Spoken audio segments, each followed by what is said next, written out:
आज की कहानी का टाइटल तकदीर का खेल। बात बहुत पुरानी है। गुजरात के एक सूरत शहर में मनसुख नाम के एक व्यापारी थे। इनका कीमती सामान का कारोबार था। इनका कारोबार दुनिया के कई देशों में फैला हुआ था। पूरे सूरत शहर में इनका नाम और सम्मान था। मनसुख लाल के दो बेटे थे, जिसका नाम रामलाल और श्यामलाल था। श्यामलाल को दौलत और का बहुत घमंड था, जबकि श्यामलाल एक शरीफ सुलझा हुआ इंसान था। घमंड के साथ साथ रामलाल में ईर्ष्या, ईमानदारी जैसे अवगुण भी थे। समय के साथ साथ मनसुख लाल की उम्र बढ़ती जा रही थी। ऐसे में उनके दोनों बेटों ने कारोबार में पिता का अधिक से अधिक साथ बढ़ाना शुरू कर दिया।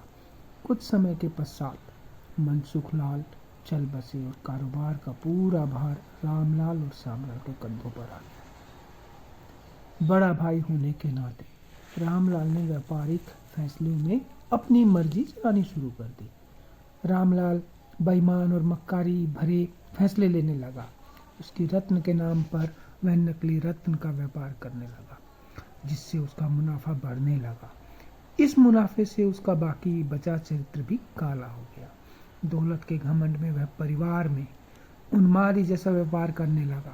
दूसरी तरफ शरीफ और सुलझे श्यामलाल को शुरू में रामलाल की बेईमानी का इल्म तो नहीं हुआ, परंतु जब उसने उसके व्यवहार में परिवर्तन देखा तो पूरे माजरे को समझने में उसे ज्यादा देरी नहीं लगी। रामलाल की करतूतों से श्यामलाल को बहुत बड़ा दुख हुआ। उसने श्यामलाल को समझाने और सही रास्ते पर लाने की कोशिश की, परंतु वह नाकाम रहा। उल्टे रामलाल श्यामलाल से खफा हो बैठा और व्यापार में बंटवारे का बहाना ढूंढने लगा। बंटवारे में भी उसने ईमानदारी बेईमानी की साजिश रची, घर में कलह का माहौल पैदा कर दिया। अंततः रामलाल अपनी साजिश में सफल रहा और श्यामलाल को हिस्से के व्यापार पर भी कब्जा कर लिया। रामलाल के व्यापार से दुखी होकर श्यामलाल ने दूसरे शहर में जगह अपना ठिकाना बनाना शुरू किया और रत्न के व्यापार को नए सिरे से शुरू किया। ईमानदारी की नींव पर शुरू किया। श्यामलाल का व्यापार जल्दी ही चल निकला। एक तरफ जहां श्यामलाल की ख्याति देश विदेश में बढ़ने लगी, वहीं दूसरी तरफ रामलाल की करतूतों की पोल खुलने लगी थी। नकली रत्न के व्यापार के कारण रत्न बाजार में रामलाल की साख को जोरदार धक्का लगा और उसके व्यापार का दायरा सिमटने लगा।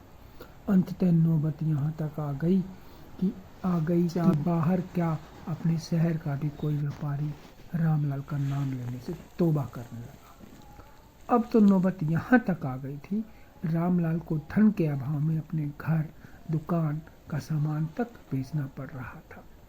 जल्द ही रामलाल के हाथ से सब कुछ निकल गया और परिवार सहित सड़क पर आ गया। अब रामलाल को अपने किए पर पछतावा हो रहा था, परंतु उसकी तकदीर ने जो खेल खेल दिया था उससे आसानी से पीछे आना उसके लिए संभव नहीं था। दूसरी तरफ श्यामलाल की तकदीर का खेल था, जिसकी बदौलत वह रंग से राजा बन गया। जब रामलाल की बदहाली की खबर श्यामलाल को लगी तो उसे बड़ा दुख हुआ। पुरानी बातों को भूलकर वह भागा भागा अपने बड़े भाई रामलाल के पास पहुंचा और रामलाल के लाख मना करने के बाद भी उसे परिवार सहित अपने पास ले आया। यह भी तकदीर का खेल ही था कि जिस भाई के साथ रामलाल ने बदसलूकी कर उसे सड़क पर पहुंचा दिया, वही भाई आज उसे सड़क से उठाकर अपने घर में ले आया। अंततः कहानी का शीर्षक इस कहानी से यह शिक्षा मिलती है कि तकदीर कब किसके साथ क्या खेल खेल दे, इसका अंदाजा कोई नहीं लगा सकता। हाँ, इतना जरूर है कि आपके कर्म ही आपकी तकदीर लिखते हैं। जिस तरह रामलाल श्यामलाल के कर्मों पर तकदीर के उसके साथ खेल खेला था, इसी तरह अच्छे कर्म करते रहने चाहिए। क्या पता कल तकदीर आपके साथ क्या खेल खेल जाए। इसलिए कहते हैं तकदीर का खेल निराला।